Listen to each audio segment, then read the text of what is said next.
Most people slow down when a wall of roaring motorcycles blocks the road, but when 20 female bikers surrounded Mark Ellison's truck, he didn't reach for his phone, didn't panic, didn't even flinch. He just rolled down the window, looked at the woman leading them, and whispered 2 words that made her go pale, because she had just seen the one tattoo she never thought she'd face again, the Marine Corps mark that linked their pasts, their wounds, and a secret she had buried for years. What happened next would change not only Mark's life, but the lives of every biker on that highway. Mark Ellison had survived 2 tours overseas, a divorce that tore half of his heart away, and the slow hollowing grief of losing his closest battle buddy. But nothing stunned him the way civilian life did, the silence.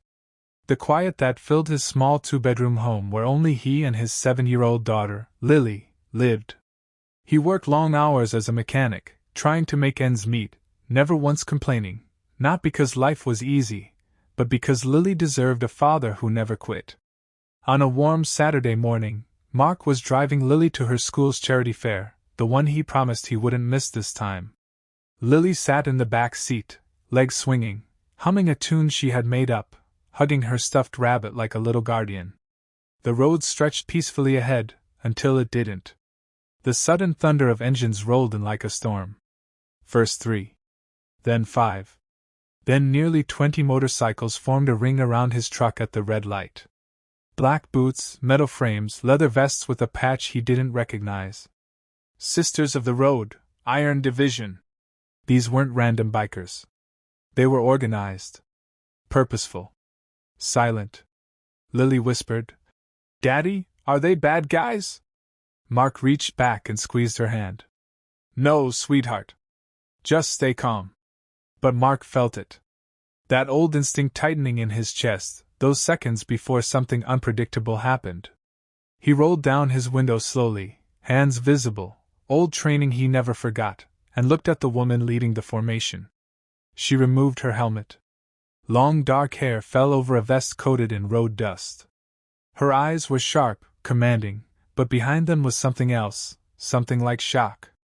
Her gaze dropped to the tattoo on Mark's right forearm, normally hidden, but visible today because he had rolled up his sleeves after repairing a stubborn alternator.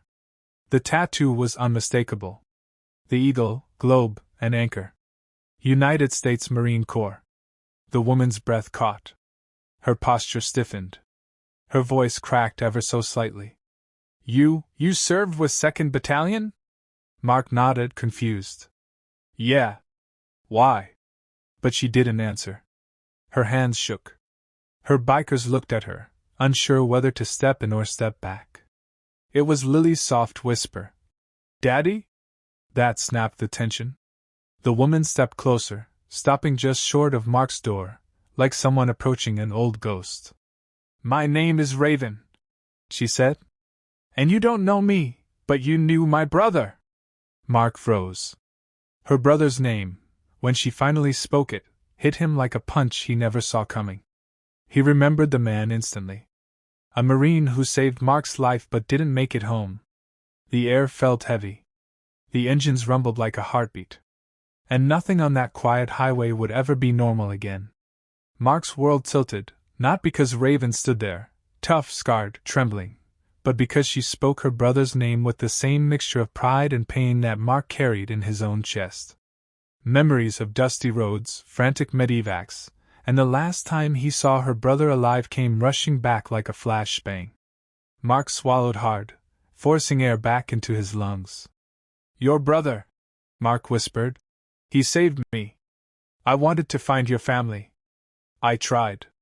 I couldn't." "I know," Raven said, blinking back tears she wasn't prepared for. "We moved. My mom couldn't stay in the same house after the news."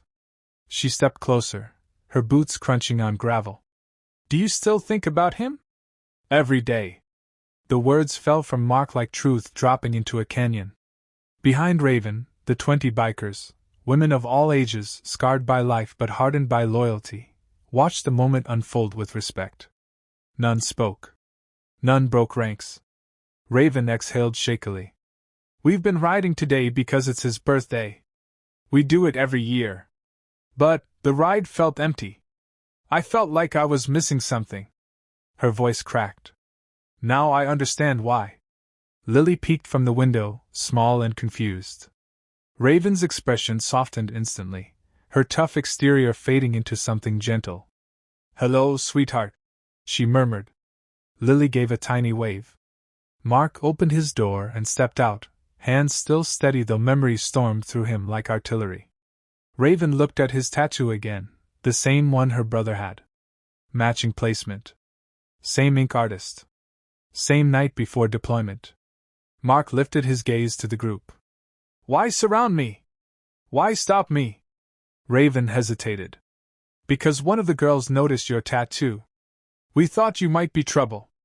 Marines and biker crews don't always mix well, but then I got close enough to see the initials under it. She swallowed. Those are my brothers. Mark felt his throat close. He'd added the initials the week after the funeral, a piece of grief inked into skin. Silence drifted through the circle. Finally Raven spoke. I want to hear the truth about how he died.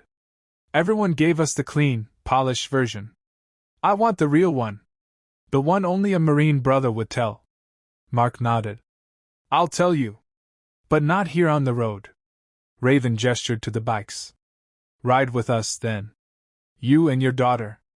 We'll escort you. Mark glanced at Lily. Unexpectedly, she grinned. Can we go with the cool motorcycle ladies? Raven laughed, a sound so rare her bikers exchanged surprised glances. Mark exhaled, feeling something inside him shift.